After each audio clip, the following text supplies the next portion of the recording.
Hello everyone. तो हम आज कॉलेज के लिए सस्ता वस्ता मेकअप ट्राई कर रहे हैं। पहले लिया हमने पॉन्स जेल मॉइस्चराइज़र और फिर ये अपने मुंह पे लगाया, देन ब्लेंड किया। देन फिर हमने लिया लैक्मे का सनस्क्रीन।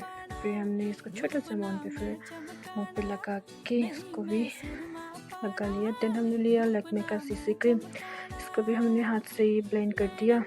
देन फिर हमने लिया मार्स का मस्कारा, देन इसको भी हमने लगाया। और फिर हमने लिया इनसाइड कॉस्मेटिक प्लस, देन इसको भी हमने चिक्स पे अपने हाथ से ही लगाऊंगी क्योंकि मेरे फेस पे छोटे छोटे डॉट्स हो रहे, तो अभी मुझे डॉक्टर ने ब्लेंडर यूज़ करने से मना किया है। आप लोग यूज़ कर सकते हो। देन फिर हम इसको भी हाथ से ब्लेंड करेंगे।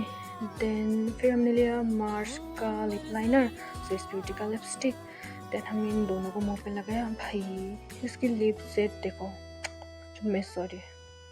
और ये रहा मेरा फाइनल लुक।